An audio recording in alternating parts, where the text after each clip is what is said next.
साहस सरोकार। नमस्कार, आप देख रहे हैं प्राइम टीवी और मैं हूं आपके साथ मुस्कान अजमानी। रुक करेंगे 4 बजे की 4 बड़ी खबरों का, जिसमें राज्यसभा की 15 सीटों पर आज सुबह 9 बजे से वोटिंग जारी है और शाम 4 बज चुका है और अब वोटिंग की प्रक्रिया समाप्त हो जाएगी, यानी कि अब मतगणना की बारी है। वहीं आज 3 राज्यों यूपी, हिमाचल प्रदेश और कर्नाटक में मतदान हुआ। शाम 5 बजे के बाद वोटों की गिनती शुरू हो जाएगी। रात तक नतीजे आने की भी उम्मीद है। इधर वोटिंग के दौरान यूपी में सपा के चीफ व्हिप और विधायक मनोज कुमार पांडे ने पार्टी से इस्तीफा दे दिया है। नामांकन के आखिरी दिन यानी कि 21 फरवरी भाजपा ने यूपी से 8वां प्रत्याशी संजय सेठ को उतार दिया था। इससे सपा का गणित पूरी तरीके से बिगड़ गया था। वहीं दोपहर बाद खबर आई कि यूपी में 6 सपा विधायकों ने एनडीए को वोट दिया है। हिमाचल में 10 कांग्रेस एमएलए के भाजपा के पक्ष में पाला बदलने की बात कही जा रही है। हर एक में साहस नहीं होता है जो सरकार के खिलाफ खड़ा हो जाए। सरकार के खिलाफ खड़े होने में साहस चाहिए और दबाव तो हर एक पे बनाया जाता है। ये बात कौन नहीं जानता है कि भारतीय जनता पार्टी जीतने के लिए कोई भी हथकंडा अपनाएगी। चुनाव परिणाम कुछ घंटों की बात है। आज सायंकाल स्थिति बिल्कुल स्पष्ट हो जाएगी। अभी थोड़ा इंतजार का मजा लीजिए। तो देखिए, अब जो मुकाबला है वो रोमांचक है और अब जो वोटिंग की प्रक्रिया है वो समाप्त हो चुकी है। 9 बजे से लेकर 4 बजे तक वोटिंग होनी थी। वोटिंग का समय खत्म हो चुका है। सभी ने अपने मत का इस्तेमाल किया है और इसके साथ ही 5 बजे का वो समय होगा जब मतगणना शुरू हो जाएगी और उम्मीद है कि देर शाम तक नतीजे साफ हो जाएंगे कि कहां से कौन जीता है और 8वां प्रत्याशी जीता है और किस पार्टी का जीता है ये भी तय हो जाएगा। और कहा जा रहा है कि सपा के कुल 100 विधायकों ने क्रॉस वोटिंग की है। इनमें से 3 का नाम तो सार्वजनिक तौर पर सामने आ चुका है, लेकिन और किसने क्रॉस वोटिंग की है इस पे अभी भी एक सस्पेंस बरकरार है और जैसे जैसे नतीजे घोषित होंगे वैसे वैसे ये साफ हो जाएगा कि आखिर किसने किसके पक्ष में दिया है वोट। तो 396 विधायकों ने आज अपने मत का इस्तेमाल किया। 10 सीटें थी लेकिन 11 कैंडिडेट चुनावी मैदान में थे। इसमें बीजेपी के 8 और सपा के 3 कैंडिडेट शामिल हैं। शाम 5 बजे तक वोटों की गिनती जो है वो शुरू हो जाएगी। रात तक नतीजे आने की संभावना है। अब ऐसे में उम्मीद है कि जो 8वां प्रत्याशी है जिसको लेकर एक पेच फंसा हुआ है वो किस पार्टी का जीतेगा, भारतीय जनता पार्टी या फिर समाजवादी पार्टी।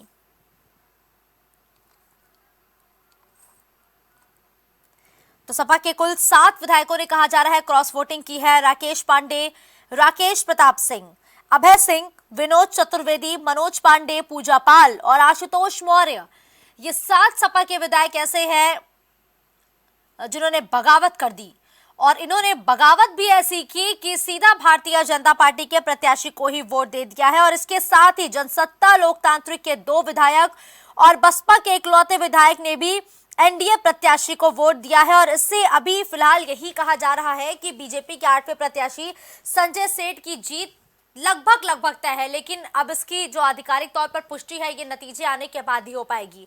रुख करेंगे अभिनव का। अभिनव, देखिए, क्रॉस वोटिंग जमकर हुई है। समाजवादी पार्टी के 7 विधायकों ने जबरदस्त तरीके से भारतीय जनता पार्टी के प्रत्याशी के समर्थन में वोट दे दिया है। क्या माना जाए कि 8वें प्रत्याशी की जीत तय है बीजेपी के संजय सेठ की?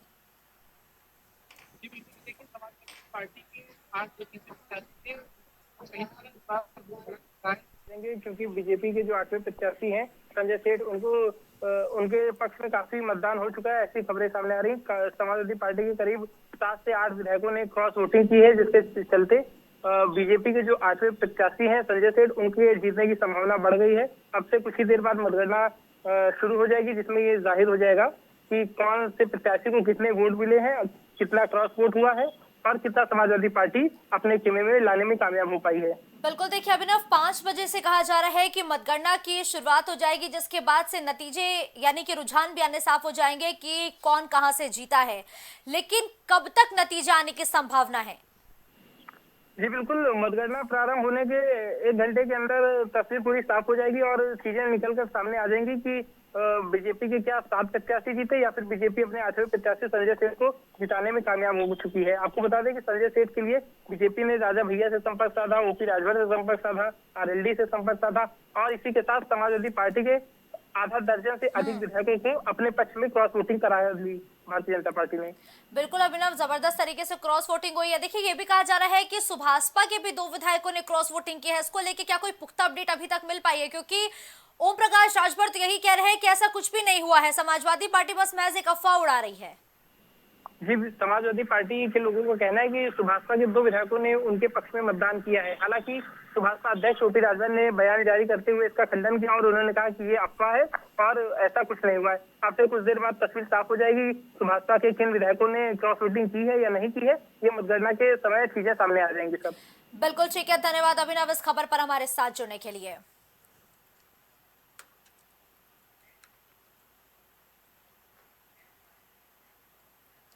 समाजवादी पार्टी को राज्यसभा चुनाव में तगड़ा झटका लगता हुआ नजर आ रहा है। माना जा रहा है कि सपा के कुल 7 विधायकों ने क्रॉस वोटिंग की। ऐसे में सपा की राज्यसभा में बागडोर संभाल रहे कद्दावर नेता शिवपाल ने बीजेपी पर बड़ा आरोप लगाया है। उन्होंने कहा कि बीजेपी ने राज्यसभा को जीतने के लिए बड़ा खेल किया है। शिवपाल ने आगे ये तक कह डाला कि बेईमानी के दम पर बीजेपी ने इस जीत को रचा है। तो शिवपाल सिंह यादव बीजेपी पर हमलावर नजर आए। दरअसल वो सपा के पोलिंग एजेंट के तौर पर भी काम कर रहे थे। जब स्थितियां बिगड़ती गई तो उन्होंने मोर्चा संभाला, लेकिन तब तक जो कमान है वो निकल चुकी थी उनके हाथ से, क्रॉस वोटिंग हो चुकी थी। और इसके बाद शिवपाल यादव भी सख्त रुख अपनाए नजर आए, बीजेपी पर हमलावर नजर आए। उन्होंने कहा कि बीजेपी ने इस चुनाव को बेईमानी से जीता है।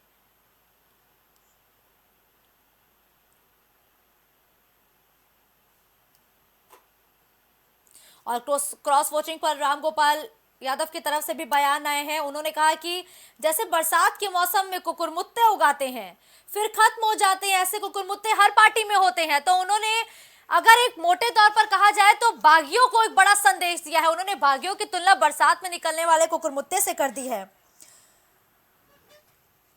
और उन्होंने ये भी कहा कि पहचान में गड़बड़ी किसी से भी हो जाती है। तो उन्होंने अपने बागियों को एक कड़ा संदेश दिया है। बागियों पर हमलावर नजर आए हैं।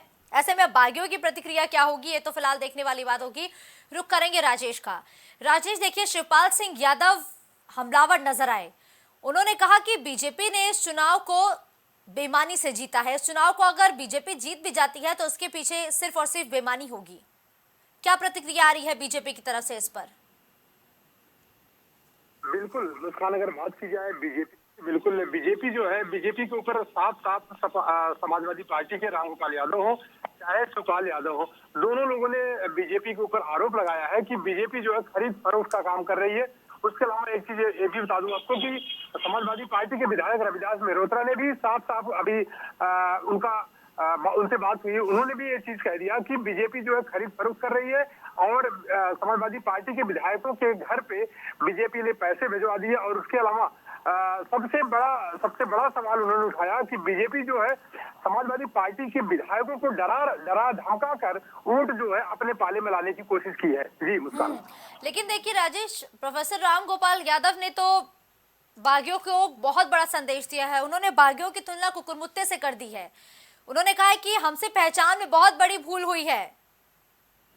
बिल्कुल मुस्कान, अगर बात की जाए बागियों की तो बिल्कुल बात सही है। रामगोपाल यादव ने साफ कह दिया कि ये कुकुरमुत्ते की तरह जो बरसात में उगते हैं, कुकुरमुत्ते की संज्ञा इन बागियों को दे दी। उसके अलावा आपको बता दें कि शिवपाल यादव ने साफ कह दिया कि जो भी विधायक हमारे यहाँ से गए हैं, जो क्रॉस वोटिंग किए हैं, वो विधायक भटकती हुई आत्मा है और आने वाले लोकसभा के चुनाव में जनता जो है उनको मार्गदर्शन उनको करा देगी। उनको उसका आज जो उन्होंने क्रॉस वोटिंग की है उसका अंजाम उनको दिखा देगी आने वाले 2024 के लोकसभा के चुनाव में। लेकिन देखिए राजेश, अगर बीते दिनों पर हम गौर करें तो लगातार समाजवादी पार्टी में बैठकों का दौर देखने को मिला। डिनर पार्टी तक रखी गई ताकि सबको समझाया बुझाया जा सके कि वो सपा के ही प्रत्याशियों को वोट दे। लेकिन ऐसा क्या बड़ा खेला हो गया आखिरी में? जी मुस्कान, सबसे बड़ा खेला ये हुआ है, इस जो राज्यसभा की वोटिंग आज हुई है उसमें सबसे बड़ा खेला ये हुआ कि जितने भी प्रत्याशी या जितने भी समाजवादी पार्टी के विधायक जो क्रॉस वोटिंग किए हैं उनको पैसे का लालच देकर, उनको डरा धमका कर बीजेपी ने अपने पाले में लाने की कोशिश की है। और एक चीज और आपको बता दें कि जितने भी विधायक समाजवादी पार्टी से क्रॉस वोटिंग किए हैं उनके क्षेत्रों में समाजवादी पार्टी के कार्यकर्ताओं ने उनका पुतला फूंका है, उनका जमकर विरोध किया है कि आने वाले चुनाव में उनको सबक सिखाएंगे। जी मुस्कान। बिल्कुल, देखिए नतीजों का इंतजार है राजेश, और कहा जा रहा है कि देर रात तक जो नतीजे हैं वो घोषित हो जाएंगे। ऐसे में मुझे लग रहा है शायद आप सपा कार्यालय के बाहर मौजूद है, कैसी हलचल देखने को मिल रही है आपको? बिल्कुल मुस्कान, मैं समाजवादी पार्टी कार्यालय के बाहर ही खड़ा हूँ और यहाँ पे धीरे धीरे विधायकों का आना सिलसिला शुरू हो गया है। तो जाहिर सी बात है कि ज्यादा से ज्यादा 1 घंटे से 2 घंटे तक जो वोटिंग है तो बिल्कुल कंफर्म हो जाएगी कि कितने क्रॉस वोटिंग हुई है और किसको कितने वोट मिले हैं। जी मुस्कान। बिल्कुल ठीक है, धन्यवाद राजेश इस खबर पर हमारे साथ जुड़ने के लिए।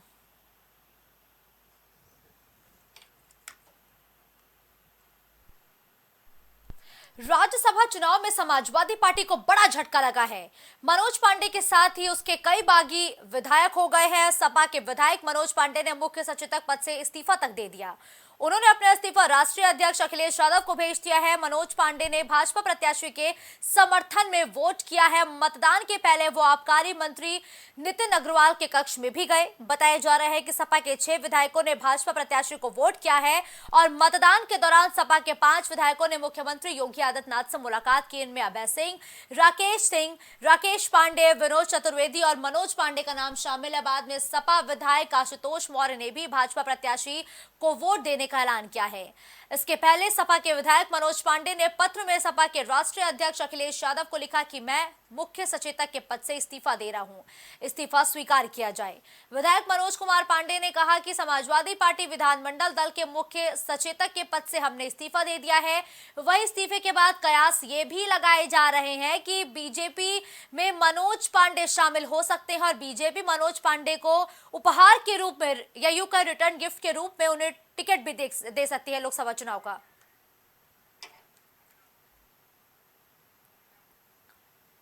अभिनव का रुख करेंगे इस खबर पर ज्यादा जानकारी के साथ। हमारे साथ इस वक्त बने हुए हैं अभिनव। देखिए, अब किसी भी वक्त जो है नतीजे धीरे धीरे घोषित होने लगेंगे। 5 बजे के बाद जो वोटिंग की प्रक्रिया, जो मतदान की प्रक्रिया पूरी हो चुकी है, अब उसकी मतगणना की बारी आ चुकी है और सीएम योगी से सपा के 5 विधायक मिले हैं। क्या लगता है कब तक ये बीजेपी का दामन थाम सकते हैं?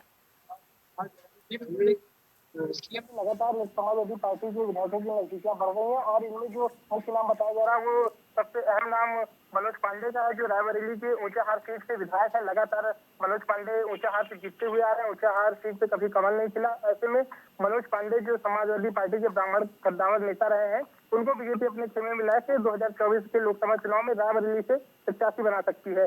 जो रायबरेली से पूर्व प्रत्याशी रहे 2019 लोकसभा चुनाव में, दिनेश सिंह ने बयान दिया है कि यदि मनोज पांडे बीजेपी में आते हैं तो उनका स्वागत है और रायबरेली की जनता उनको जीत दिलाने का काम करेगी। बिल्कुल ठीक है, जिताने का काम किया जाएगा। लेकिन देखिए, ऐसा कहा जा रहा है कि समाजवादी पार्टी से जो 2 मुख्य चेहरे हैं उनको लोकसभा चुनाव का टिकट भी दिया जा सकता है। इसको लेके क्या जानकारी है? जी बिल्कुल, देखिए समाजवादी पार्टी के कई विधायक जो आज क्रॉस वोटिंग किए हैं या फिर जिनको तोड़ के बीजेपी अपने खेमे में ले गई है, उनसे लोकसभा चुनाव के प्रत्याशी को लेकर वादा हुआ है या अन्य भी कई स्लोगन दिए गए हैं जिससे वो अपने खेमे में ले जा सके क्रॉस वोटिंग करके। अब देखने लायक बात है क्या बीजेपी समाजवादी पार्टी से आए हुए इन बागी नेताओं को लोकसभा चुनाव में प्रत्याशी बनाती है या फिर इन्हें यूं ही रहने देती है। बिल्कुल, देखिए अभिनव, समाजवादी पार्टी के लिए स्थिति बहुत गंभीर हो चुकी है और लोकसभा चुनाव से पहले जिस इंटेंसिटी से झटके लग रहे हैं वो वाकई समाजवादी पार्टी को अब समझने की जरूरत है कि आखिर चल क्या रहा है। आप भी, मुझे लग रहा है, सपा कार्यालय के बाहर मौजूद है। क्या कार्यालय के अंदर अखिलेश यादव समेत दिग्गज नेता मौजूद है? क्या मंथन का दौर जारी है? जी बिल्कुल, अब से लगातार यहाँ पे समाजवादी पार्टी कार्यालय पे हफ्ते पहले बैठक होती रही है, लेकिन इस वक्त भी समाजवादी पार्टी के राष्ट्रीय अध्यक्ष अखिलेश यादव सपा कार्यालय पे ही मौजूद है। मैं आपको बता दूं, और उनसे मिलने के लिए जो नेता और कार्यकर्ता पहुंचना चाह रहे हैं वो यहाँ आके मुलाकात कर सकते हैं, लेकिन कोई यहाँ इस तरह की खास बैठक नहीं चल रही है जिसको लेके मंथन हो। अभी चुनाव का एक बार परिणाम आ जाए उसके बाद हो सकता है कि समाजवादी पार्टी बैठक करे या फिर प्रेस कॉन्फ्रेंस करके अपनी बात रखे। बिल्कुल, देखिए अभिनव, उठापटक जबरदस्त तरीके से हुई है। लोकसभा का चुनाव बहुत नजदीक है। ऐसे में एक एक पार्टी का नेता, एक एक पार्टी का विधायक, सांसद बहुत जरूरी होता है। जिस तरीके से आज समाजवादी पार्टी के विधायक बीजेपी का दामन थामते हुए नजर आ रहे हैं या बीजेपी के प्रत्याशी के समर्थन में वोट दे रहे हैं, क्या अंतरकलह चल रही है समाजवादी पार्टी में? जी बिल्कुल, देखिए बीजेपी ने समाजवादी के खेमे में एक बहुत बड़ी सेंधमारी कर दी है और जिसके बाद से समाजवादी पार्टी पूरी तरह से हैरान और परेशान हो चुकी है। समाजवादी पार्टी को जिन पे विश्वास था कि ये विधायक हमें जरूर मतदान करेंगे, वही विधायक पलट गया। चाहे वो फिर मनोज पांडे रहे हों, चाहे उनकी विधायक पूजा पाल रही हों, या फिर अन्य विधायक रहे हों। पल्लवी पटेल ने बिल्कुल ठीक है, अभिनव वापस आपका रुख करूंगी, लेकिन इस वक्त की बड़ी खबर सामने आ रही है। इस वक्त की बड़ी खबर हम आपको बताते चले कि इस वक्त की बड़ी खबर आपको बता दें, लोकसभा चुनाव को लेकर आम आदमी पार्टी की तरफ से बड़ा ऐलान किया गया है। लोकसभा चुनाव को लेकर आम आदमी पार्टी ने बड़ा ऐलान किया है। लोकसभा उम्मीदवारों को देखते हुए पार्टी ने नामों का ऐलान किया है। लोकसभा उम्मीदवारों का नाम घोषित कर दिया है आम आदमी पार्टी ने। दिल्ली और हरियाणा के उम्मीदवारों का ऐलान किया है। तो दिल्ली और हरियाणा के उम्मीदवारों का ऐलान आम आदमी पार्टी ने कर दिया है। दिल्ली की 4 लोकसभा सीट पर आम आदमी पार्टी ने अपने प्रत्याशियों को उतार दिया है। हरियाणा की एक सीट पर प्रत्याशी उतारे हैं। दरअसल दिल्ली और हरियाणा में कांग्रेस और आम आदमी पार्टी गठबंधन में चुनाव लड़ेगी। सीट शेयरिंग पर बात हो चुकी है, इसका ऐलान हो चुका है, लेकिन अब आम आदमी पार्टी ने अपने कैंडिडेट्स का भी ऐलान कर दिया है। तो लोकसभा चुनाव के लिए हर एक पार्टी दमखम दिखा रही है। इसी बीच आम आदमी पार्टी खेमे से बड़ी खबर सामने आ रही है, जहां आम आदमी पार्टी ने लोकसभा चुनाव के मद्देनजर अपने कैंडिडेट्स का ऐलान कर दिया है।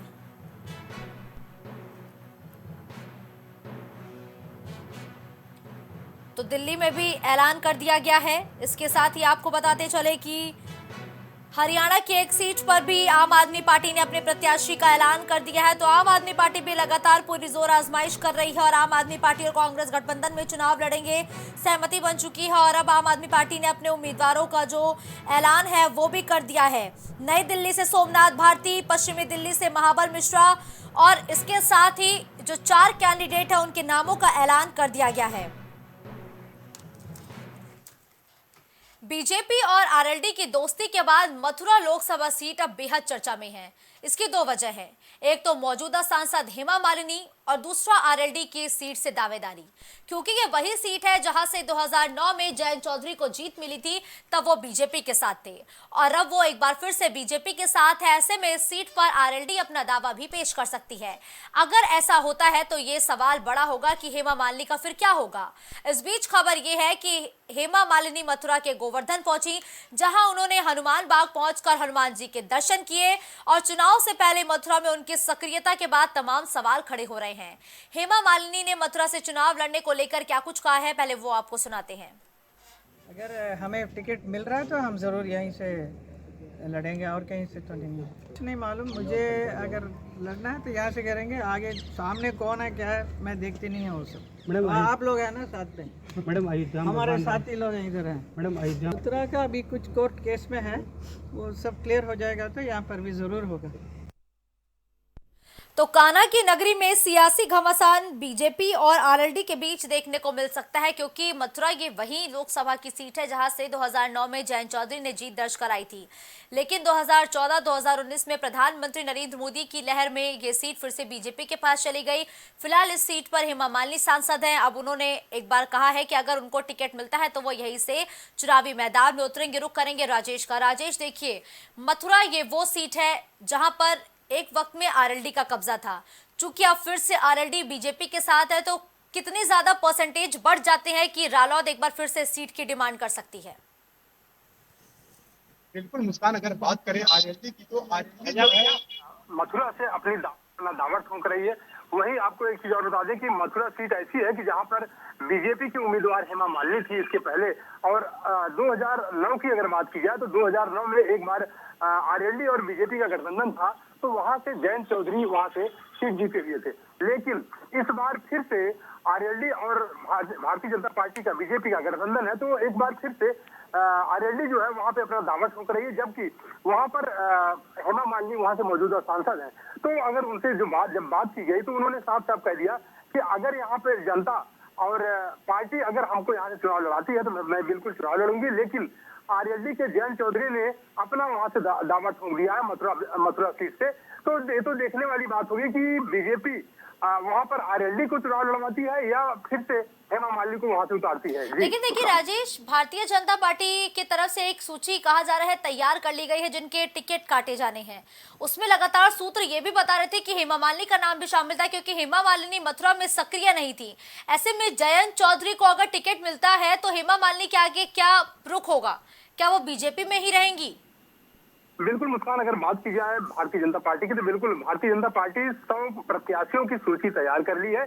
उसमें अगर बात की जाए मथुरा सीट से तो बिल्कुल बात सही है कि जिस तरह से आरएलडी और बीजेपी का गठबंधन हुआ है तो मुझे लगता है कि आरएलडी को वहां पे प्राथमिकता दी जाएगी। उसकी सबसे बड़ी वजह है कि मथुरा जो सीट है वो बहुत ही महत्वपूर्ण सीट है।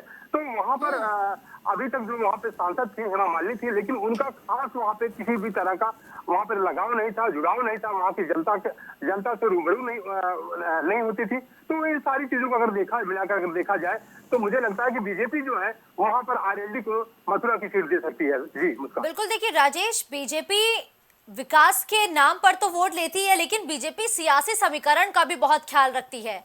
वो हर एक क्षेत्र की पहले नब्ज टटोलती है, वहां का समीकरण क्या कहता है, तभी प्रत्याशी को चुनावी मैदान में उतारती है। ऐसे में मथुरा का समीकरण क्या कहता है राजेश, और किसे सीट देना बीजेपी के लिए ज्यादा मुफीद होगा? बिल्कुल मुस्कान, अगर बात की जाए मथुरा की सीट को तो मथुरा की सीट जो है बहुत ही महत्वपूर्ण है, क्योंकि वहां पे दोनों आरएलडी और बीजेपी का गठबंधन है। तो अच्छा, वहां की जनता जो है जिस तरह से अगर देखा जाए, बात की जाए हेमा मालिनी की, तो बिल्कुल वहां की जनता, मथुरा की जनता जो है हेमा मालिनी से नाखुश है। इसलिए मुझे लगता है कि बीजेपी जो है बिल्कुल पूरी तरह से मथुरा की नब्ज टटोल रही है, और नब्ज टटोलने के बाद मुझे लगता है कि जयंत चौधरी को वहां से उतार सकती है। जी बिल्कुल ठीक है, धन्यवाद राजेश इस खबर पर हमारे साथ जुड़ने के लिए।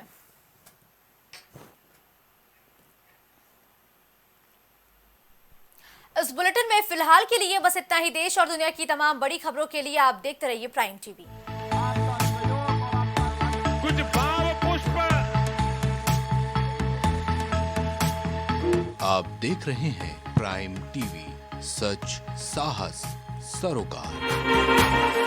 प्रधानमंत्री श्री नरेंद्र मोदी का संकल्प है कि देश का हर नागरिक पोषित, सशक्त और समर्थ बने। जब पूरा विश्व इस सदी की सबसे बड़ी महामारी कोविड-19 से जूझ रहा था, उस दौरान प्रधानमंत्री श्री नरेंद्र मोदी जी के नेतृत्व में भारत सरकार ने प्रधानमंत्री गरीब कल्याण अन्न योजना का संचालन कर देश के गरीबों की खाद्य सुरक्षा सुनिश्चित की। इसी संवेदनशीलता को जारी रखते हुए आज 80 करोड़ से भी ज्यादा लोगों को मुफ्त अनाज दिया जा रहा है। सभी को अनाज, पोषित समाज। अगर आप करना चाहते हैं अपने बिजनेस को प्रमोट, तो इसके लिए आपको चाहिए होगा एक सपोर्ट। बेहतर स्क्रिप्ट, शानदार ग्राफिक्स, बेहतर विजुअल, दिखाएंगे कमाल, जानकारी पहुंचेगी जन जन तक, आपका काम करेगा धमाल। इन सभी चीजों के लिए अब ना हो परेशान। Brand promotion, motion designing and video editing, 2D और 3D animation, television telecasting, social media works, script writing जैसे कामों के लिए आज ही कांटेक्ट करें 9267925186 पर। इसी के साथ ही आप हमें जीमेल भी कर सकते हैं, vikas production.gfx